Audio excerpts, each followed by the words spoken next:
Mr. Klutz is Nuts by Dan Gutman.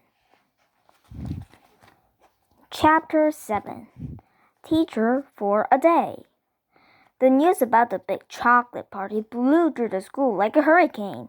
Even kids who were allergic to chocolate wanted to go, just so they could see Mr. Klutz kiss the pig on the lips. "Where is he going to get a pig?" Ryan asked during lunch the next day. "He could try AJ's house," Andrea said. "Ha ha, that's so funny I forgot to laugh," I said. "I'm not entirely sure that pigs have lips," said Emily.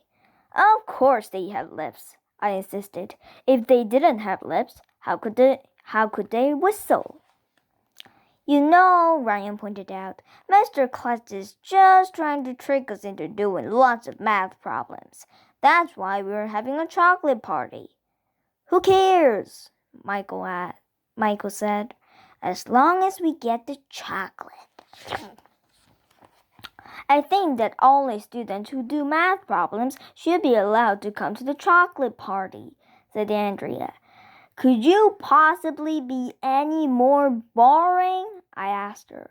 As it turned out, everybody was doing math problems. The whole school started doing math problems like crazy. Even Ryan.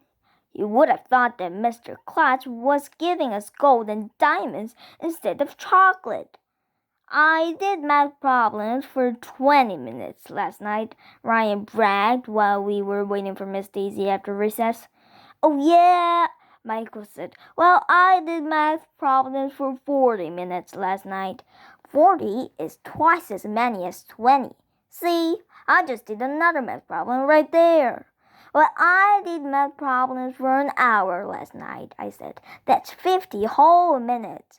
"An hour is 60 minutes, dumbhead," Andrea told me. I was going to tell her that 60 Minutes was a TV show my parents watched, but Mr. Klutz suddenly burst into our classroom. He told us that Miss Daisy had a dentist appointment, and we would have a substitute teacher for the rest of the afternoon. "Mr. Klutz." We all gasped.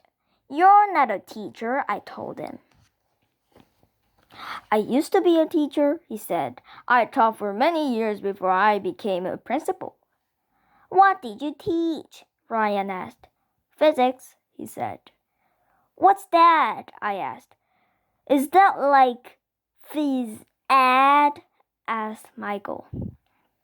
"Mr. Klutz, do you know that this is second grade?" Andrea pointed out. "Physics is something high school students study." "Poppycock," said Mr. Klutz. "You're never too young to learn something new. You may find you're smarter than you think." "Well, if you say so." "Physics is the study of motion and energy and force," he said. "For example, if I take a blackboard eraser in one hand and the book in the other hand, and I drop them at the same time, which one will hit the floor first?" "The eraser," I said. "It's smaller and lighter, so it would fall faster, just like small, light kids run faster than big, heavy kids." "No, the book will hit the floor first," insisted Ryan. "Bigger and heavier things build up more speed than little things." "I think they'll both hit the floor at the same time," said Andrea. "Let's do a test," said Mr. Klutz. He put the eraser in his left hand and the paperback book in his other hand. Then he climbed on top of Miss Daisy's desk and held both objects up in the air. Then he dropped them. Phew!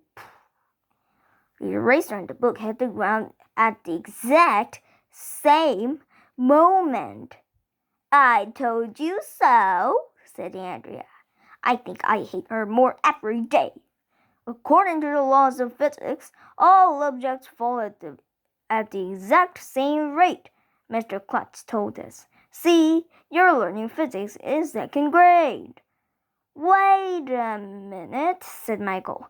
"That's not a fair test because the eraser and the book are almost the same size and weight." "Yeah," Ryan said. "Try it with different objects." Okay, Mr. Klutz said as he picked up a pencil off Miss Daisy's desk.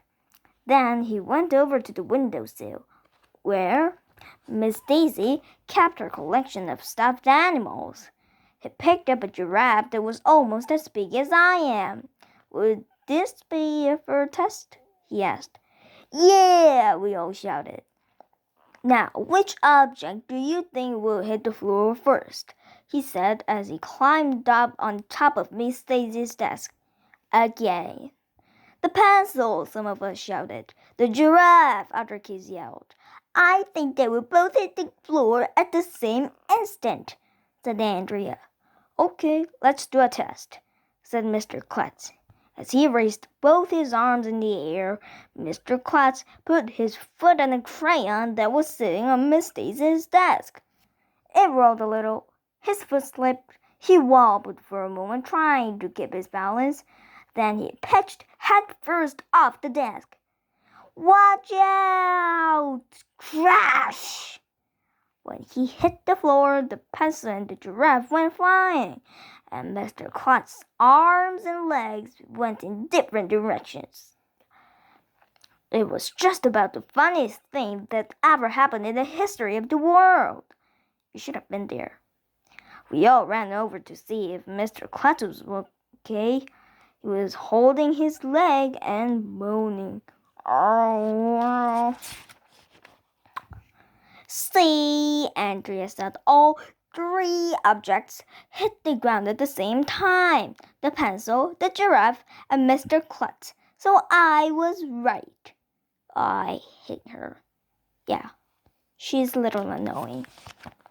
Okay, so that's the end of today's story. Did you like my story? Then push the thumbs up sign or the subscribe button. Bye!